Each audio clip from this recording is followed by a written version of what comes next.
ओम श्री माधवाय नमः। आप सभी का हमारे YouTube चैनल पर हार्दिक स्वागत है और आज आप रसपान करेंगे कार्तिक मास महात्म्य के अध्याय 13 का। साथ ही आप उस कथा को भी सुनेंगे जब कान्हा जी का नामकरण किया जा रहा था। भगवान कृष्ण विष्णु भगवान के अवतार हैं और जब कान्हा जी का जन्म हुआ था तो बिल्कुल साधारण बालक की तरह वे पैदा हुए थे। विधाता का विधान तो पहले ही रचा जा चुका था और ये सब प्रभु की लीला ही थी कि कान्हा जी ने वसुदेव और देवकी के यहाँ जन्म लिया, लेकिन कंस के भय से वसुदेव ने उन्हें नंद बाबा के घर में पहुंचा दिया। नंद बाबा को भी इस बात का नहीं पता था कि स्वयं भगवान विष्णु के रूप में कान्हा जी उनके घर में प्रकट हुए हैं। कान्हा जी का साधारण बालक की तरह नामकरण किया जाना था, लेकिन जब उनके घर में नामकरण कराने के लिए जो पंडित जी आए वो जान गए कि ये कोई साधारण बालक नहीं, ये तो साक्षात श्री विष्णु का अवतार है। तब कान्हा जी ने उन्हें आंखों ही आंखों में जो घूरा था उसका बहुत अद्भुत सुंदर वर्णन आज की इस कहानी में आप सुनेंगे। साथ ही क्योंकि आज गोवत्स द्वादशी भी है, भगवान कृष्ण का गौओं के प्रति प्रेम तो आप सभी जानते ही हैं।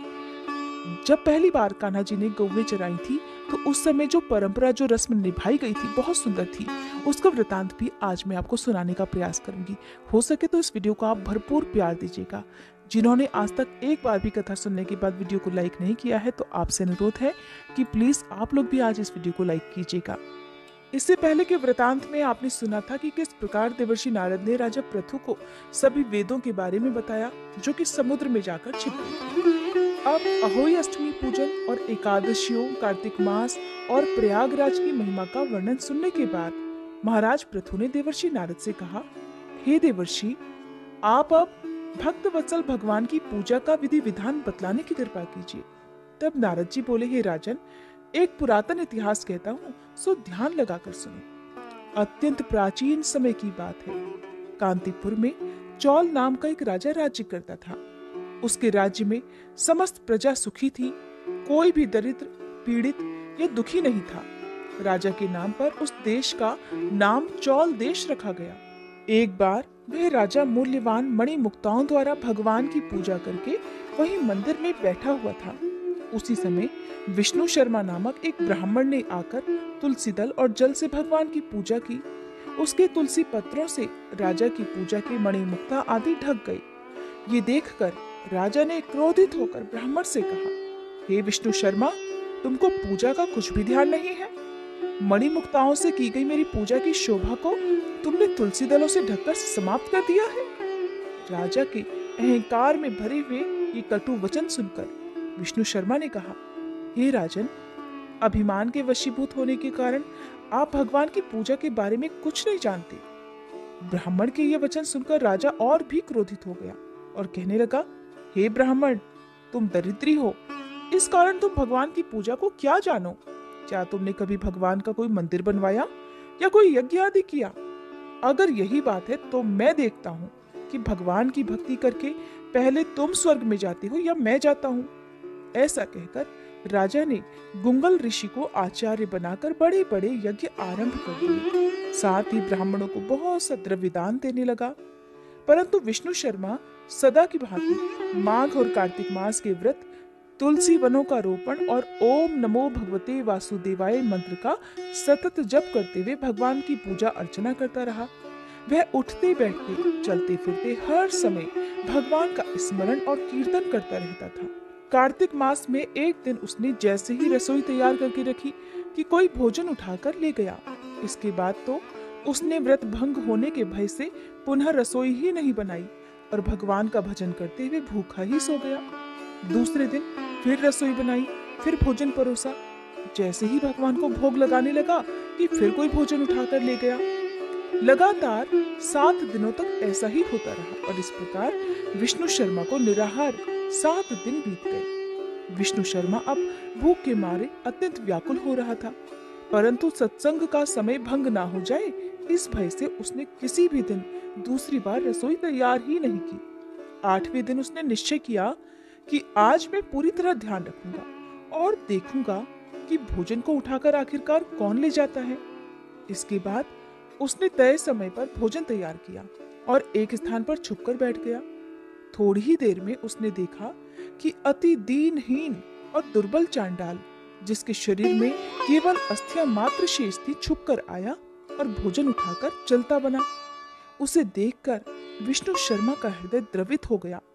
विष्णु शर्मा ने उस चांडाल से कहा, भैया रूखा भोजन मत लेकर जाओ, मेरे पास थोड़ा सा घी है, वो भी लेते जाओ। ब्राह्मण के ये वचन सुनकर भयभीत हुआ वह चांडाल भागता हुआ ठोकर खाकर गिर गया। तभी विष्णु शर्मा भी उसके पीछे भागता भागता वहीं पहुंच गया और एक वस्त्र से उस पर हवा करने लगा। थोड़ी देर बाद उस ब्राह्मण ने देखा कि उस चांडाल की जगह शंख, चक्र, गदा, पद्म और वनमालाधारी भगवान विष्णु स्वयं ही वहां लेटे हुए थे। उसी समय विष्णु शर्मा ने भगवान के चरणों में गिरकर नमस्कार किया। तभी रुद्र आदि देवता भी वहां आ गए। ऋषि मुनि के वेद मंत्रों से उनका पूजन करने लगे। तब विष्णु भगवान ने अत्यंत स्नेह पूर्वक विष्णु शर्मा का आलिंगन करके उसको अपने साथ विमान में बिठा लिया और अपने साथ वैकुंठ लोक को ले गए।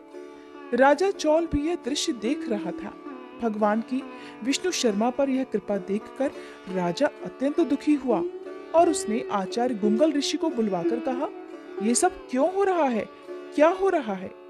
जिसके द्वेष के कारण मैंने इतने यज्ञ और दान पुण्य किए, वह वैकुंठ को जा रहा है और मैं यहीं पर उपेक्षित खड़ा हुआ हूँ।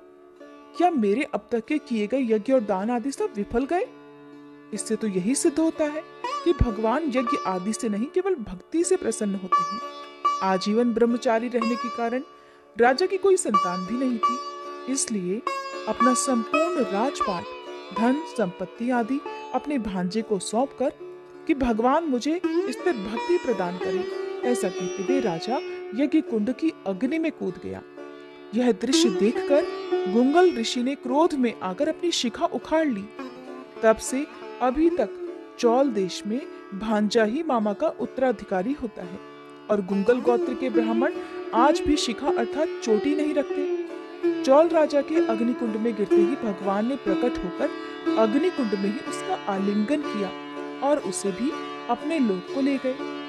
वैकुंठ में भगवान विष्णु ने विष्णु शर्मा को पुण्यशील और चौल राजा को सुशील नामक देकर अपना द्वारपाल बना लिया। अब इस प्रकार वे दोनों हर समय श्री हरि के निकट ही रहने लगे। नारायण नारायण। आज का अध्याय समाप्त हुआ।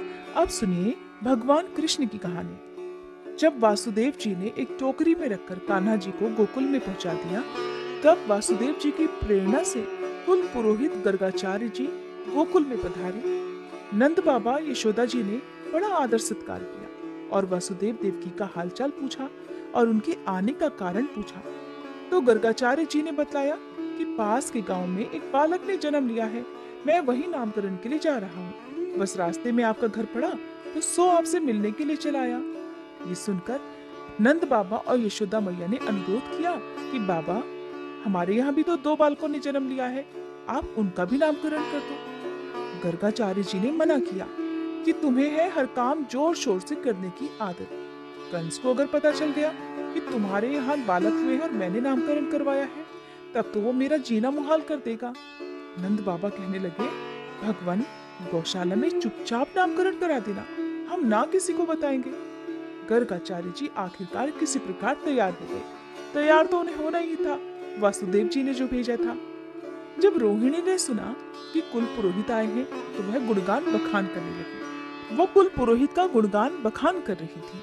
उनके मुंह से इतने गुणगान सुनकर यशोदा जी बोली, अगर गर्ग जी इतने बड़े पुरोहित हैं, तो ऐसा करो, हम अपने बच्चे बदल लेते हैं। तो मेरे लाला को और मैं तुम्हारे लाला को लेकर जाऊंगी, देखती हूँ कि कैसे तुम्हारे कुल पुरोहित सच्चाई जानते हैं। दोनों माताएं कुल पुरोहित की परीक्षा लेने पर ही उतर आई। बच्चे बदल लिए। दोनों एक दूसरे के बच्चे अपनी गोद में लेकर पहुंच गई गौशाला में।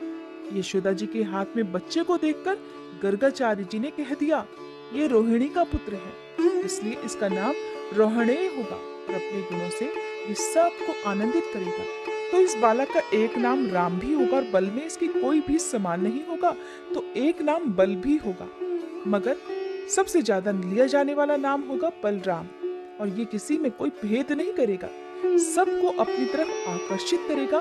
तो इस बालक का एक नाम संकर्षण भी होगा। लो जी, श्री कृष्ण के बड़े भाई बलराम का नामकरण तो हो गया। अब जैसे ही रोहिणी की गोद में उन्होंने बालक को देखा, तो गर्गाचार्य जी तो बालक की मोहिनी मूर्तिया में ही खो गए। कहा तो दोनों माताओं ने अपने अपने बच्चे बदलकर गर्गाचार्य जी की परीक्षा लेना चाहा था, लेकिन गर्गाचार्य जी कोई साधारण पुरोहित नहीं थे। उन्होंने जब रोहिणी की गोद में सांवले सलोने कान्हा जी को देखा तो बस अपनी सुध बुध भूल गए। खुली आंखों से प्रेम समाधि लग गई। ऐसी समाधि लगी कि गर्गाचार्य जी तो सुध बुध खो गए। ऐसी सुध बुध खोई कि ना बोलते थे ना हिलते थे। न जाने कितनी देर तक ऐसे ही पल निकल गए। ये देखकर बाबा और यशोदा मैया तो घबरा गए कि इन्हें क्या हो गया, ये कैसे जड़ हो गए। उन्हें हिला हिलाकर पूछने लगे कि बाबा क्या हुआ। अरे बाबा, आप तो हमारे लाल को देखते ही जा रहे हो कि ये भूल गए कि आप हमारे बालक का भी नामकरण करोगे। लेकिन गर्गाचार्य जी तो जैसे कि सांवली सलोनी जो मूर्त थी उसके सम्मोहन से बाहर निकल ही नहीं पा रहे थे। आखिरकार गर्गाचार्य जी को होश आया और एकदम बोल पड़े, नंद जी, तुम्हारा ये बालक कोई साधारण इंसान नहीं, ये तो। ऐसा कहते ही जैसे ही उन्होंने उंगली उठाई तभी नटखट से सांवले सलोने कन्हैया ने आंख दिखा दी। आंख किसको दिखाई जानते हैं? पुरोहित जी को। क्यों दिखाई? अब सुनिए। जैसे ही पुरोहित जी कान्हा जी की हकीकत बताने वाले थे कि ये तो भगवान है, तभी कान्हा जी ने आंखों ही आंखों में गर्गाचार्य जी को धमका दिया कि बाबा, मेरा भेद मत खोलना।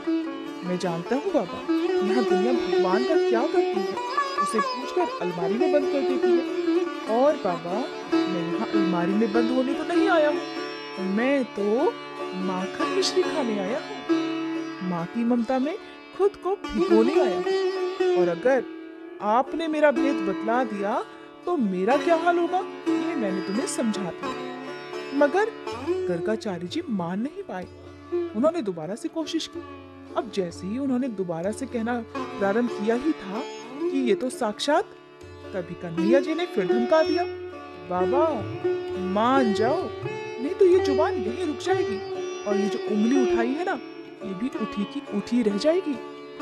आप जानते हैं, ये जो संवाद हो रहा था ये बाबा में यानी कि पुरोहित जी में और कन्हैया जी में कोई मुंह से नहीं हो रहा था, बस ये सारा खेल आंखों ही आंखों में हो रहा था। आप में से बहुत सारे भक्त भोले हैं, मासूम हैं।